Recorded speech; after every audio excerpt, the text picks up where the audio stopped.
वरण भात कोथिंबीर वडी किंवा वरण भात अळू वडी याचा कॉम्बो कसा सर्व करायचा ते आता आपण बघणार आहोत। 3 CP प्लेटमध्ये आपण वरण भात वाढून घेणार आहोत। तो कसा सर्व करायचा याचा व्हिडिओ ऑलरेडी अपलोडेड आहे। त्या पद्धतीने वरण आणि भात तुम्ही वाढून घ्यायचा आहे।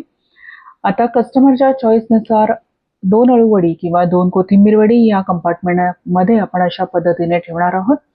आणि आता हे कॉम्बो सर्विंगसाठी रेडी आहे। हा कॉम्बो पार्सल कसा द्यायचा ते आता आपण बघणार आहोत। भात कसा पार्सल द्यायचा त्याचा व्हिडिओ ऑलरेडी अपलोडेड आहे। त्या पद्धतीने सेपरेट फूड बॉक्समध्ये आपण 1 प्लेट भात भरून घेणार आहोत। पेपर बाउलमध्ये आपण 1 प्लेट वरण भरून घेणार आहोत।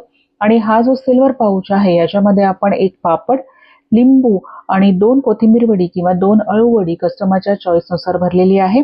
तुपाचा कंटेनर, 1 चमचा आणि 1 tissue paper. Small take away बॅगमध्ये आपण आता सर्वप्रथम हा फूड बॉक्स भरायचा आहे, ज्याच्यामध्ये भात आहे, पेपर बाउल ज्याच्यामध्ये वरण आहे,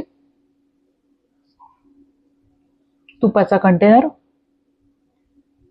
सिल्वर फॉइल पाऊच ज्याच्यामध्ये पापड, वडी आणि लिंबू आहे, चमचा आणि टिश्यू पेपर। बॅग फोल्ड करायची आहे, त्याला समोरून सेलो टेप लावायची आहे। हे पार्सल रेडी आहे।